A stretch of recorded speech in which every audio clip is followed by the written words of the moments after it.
公元222年，蜀汉大军在夷陵之战中几乎全军覆没。诸葛亮感慨道：“法孝直若在，则能治主上，令不东行；就复东行，必不轻危矣。”法孝直就是法正，法正是刘备集团后期加入的重要谋士，其人深谋远虑，算无一策，战略清晰，战术精敏，堪称鬼才。正是在他的谋划下，刘备夺取了刘璋的益州，获得了安身立命的根据地；又是在他的谋划下，刘备夺取了曹操的汉中，获得了进军中原的前哨基地。可惜，法正于刘备占取汉中后的次年就去世了。有人甚至认为，法正不死，便无三国。那么，法正到底有多厉害？诸葛亮在第一次见到刘备时，就给刘备规划好了夺取天下的战略。其中提到这么一句话：刘璋暗弱，张鲁在北，领因国富而不知存续，智能之士思的明君。刘璋时任益州刺史，作为一方诸侯，他的性格的确暗弱。这个暗弱的性格也有积极的一面，那就是刘璋没有逐鹿中原、一统天下的野心，他只想经营好自己的一亩三分田，对打仗毫无兴趣。这就使得益州百姓安居乐业，不必战死沙场，也不必缴纳过重的税。可以说，刘璋治下的益州是东汉末年乱世中的一处世外桃源。但是诸葛亮还说了智能之士思的明君，这个智能之士就是指刘璋政权内部自命不凡，渴望建功立业的官吏。刘璋是个守成之主，不是乱世枭雄，没法提供给这种人一战身手的机会，因此他们更希望投靠到刘备麾下。诸葛亮这句话也暗示了这种智能之士可能会作为刘备的内应，共同夺取刘璋的地盘。果然，赤壁之战后，智能之士出现了，他们就是法正和张松。法正原是关中扶风人，他的祖父法是东汉末年的名士。巧合的是，法谥号玄德先生，这似乎在冥冥中预示着法家后代与刘备的缘分。建安初年，天下饥荒，法正逃入益州避难，并依附刘璋。但法正作为外来户，一直被漠视，混了很多年才当上一个小官。只有益州别驾张松跟他的关系比较好，两人认为跟着刘璋这么干下去，肯定没有什么前途，应该另寻新主。很快，他们就看中了规模虽小但潜力巨大的刘备集团。公元208年，张松出使曹操后归来，劝刘璋与曹操绝交，并结交刘备。刘璋问：“谁可以作为使者？”张松举荐法正。刘备接见法正时，并没有因为他是一个小官就怠慢，而是以恩义接纳，尽其殷勤之还。史书中记载，法正的性格是一餐之德，睚眦之怨，无不报复，善杀毁伤己者数人。即别人给他滴水之恩，他会涌泉相报；别人给他一点损害，他也要想方设法的报复。刘备对他的款待，让法正感动得无以复加。回来后就向张松说，刘备如何有雄才大略，如何有识人之明，是值得效命的英主。于是两人达成共识，期望有朝一日能迎刘备入主益州。他们的机会很快就来了。赤壁之战后，曹操稍加整顿，恢复元气，准备征讨汉中张鲁。刘璋认为曹操醉翁之意不在酒，进攻汉中是为下一步夺取益州做准备。这时张松、法正建议他迎接同为汉室宗亲的刘备入益州，让刘备帮助刘璋抵抗曹操。刘璋并急乱投医，同意了这个方案。法正衔命出使刘备，他表面宣告来意，暗地里向刘备献策，以将军之命是英才，乘刘璋之懦弱无能。张松益州之左右，以为内应，然后以益州之阴附，平天府之险阻，以此来成大业，易如反掌。这实在是天赐良机，刘备欣然同意，留下诸葛亮、关羽等人防守荆州大本营，自己和庞统率领不足数万人进入益州。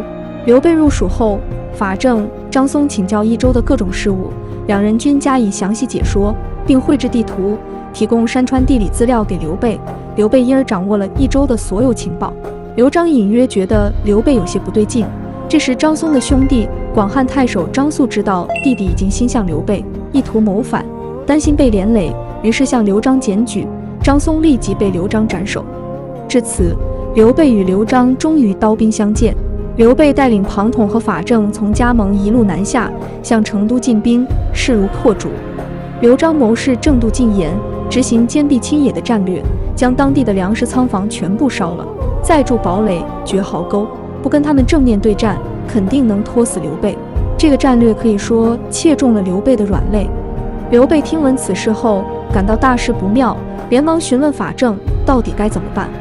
不料法正云淡风轻，告诉刘备完全不用担心，因为以他对刘璋的了解，刘璋是肯定不会采取这种战术的。果然，刘璋说：“吾闻拒敌以安民，未闻动民以避敌也。”并因此罢黜了郑督。刘璋的确是个仁慈之主，他不忍心伤害平民百姓，以此来达到自己的目的。但刘璋也放弃了反败为胜的希望。由于庞统在攻打洛城时不幸中箭身亡，法正成为刘备身边唯一智囊。法正写了一篇劝降信给刘璋，指出刘璋手下兵力太弱，为今之计只有可图变化，以保尊门。刘璋虽然没有回信，但是这封信的确动摇了刘璋坚决抵抗的意志。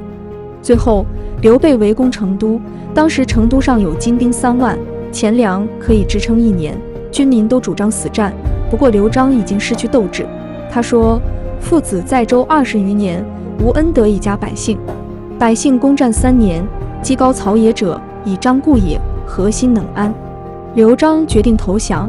刘备占领成都后，把刘璋迁至公安，并将财物归还于他，再配镇威将军印信，也算是有大将风度。占有益州之后的刘备，从此奠定了三国鼎立的基础。而法正因劳苦功高，被任命为蜀郡太守、扬武将军，完成了从小官吏到一方大员的逆袭。不仅如此，刘备还与法正建立了深厚的君臣之情，走哪都要带着他。例如，公元215年，孙权率军进攻荆州，刘备从益州紧急回援，当时随从的军师就是法正。公元217年，法正建议刘备主动出击曹操，夺取汉中。他的理由是，曹操平张鲁，定汉中，却没有乘势攻取巴蜀，只留下夏侯渊和张合镇守汉中，必定是国内有其他忧患。此刻我军全力进攻，可以一举攻克汉中，大好时机，岂能错过？刘备一口答应。其实，刘备等蜀汉高层都能看出夺取汉中对于蜀汉政权的重要性。刘备的另一位谋士黄权提出了类似的看法，而且时间要早于法正。但有这种洞察力并不难，难的地方在于如何说服主公。法正对于人的性格和心理的洞察超乎常人，他懂得如何制定正确的话术，以此来说服他人，达成自己的目的。他能准确预测刘璋不会坚壁清野，所以让刘备继续进军，也能准备洞悉刘璋的心理弱点，所以写动情的投降信来瓦解刘璋的斗志。对于刘备，法正也是相同的思路。历来只有曹操主动进攻刘备，想不到法正居然建议刘备主动进攻曹操。曹操估计做梦都想不到，刘备此次进攻汉中，谋士主要是法正，武将主要是黄忠。公元219年，法正让刘备主动放弃阳平关，南渡沔水，占据定军山有利地形，成功吸引曹君主将夏侯渊前来争夺。法正看准时机，让刘备全军出击，黄忠率军居高而下，一举斩杀夏侯渊，击溃曹军。黄忠也因此一举成名。此一战，刘备掌握了汉中之战的主动权，曹操已经无力改变被动的局面。同年，刘备占据汉中，自立为汉中王。至此，隆中对中率益州之众出于秦川的战略，总算有了实现的可行性。汉中之战中，法正与刘备的感情继续升温。裴松之在给《三国志》做的注中说，起初战事并不顺利，其中一次战役，刘备亲赴战线，只见箭如雨下，诸将都认为该退兵，刘备却脾气上来了，不肯后退。眼看没有人敢继续上箭，于是法正舍身挡在刘备身前。刘备急忙说：“孝直，快去避箭。”法正说：“连主公都甘冒箭雨，身先士卒，何况我呢？”刘备只得说：“孝直，我跟你一起撤退。”法正给刘备当肉盾挡箭，既是他对刘备知遇之恩的真情流露，也是他所采取的一个策略。当刘备不肯听诸将劝退之时，法正知道自己正面劝谏也是毫无作用的，不如就利用刘备对自己爱护的心理，帮他挡箭，让刘备为了保护自己而下令撤退。这是法正又一次巧妙心理战术的案例。遗憾的是，刘备在占领汉中的次年，法正就英年早逝了。刘备为他连日哭泣。法正的去世，导致刘备失去了伴在身边出谋划策的高级智囊。诸葛亮虽然也足智多谋，但是他需要镇守后方，不宜随军出征。就这样，在关羽被吴军杀害之后，刘备狂怒之下轻举国之兵讨伐东吴。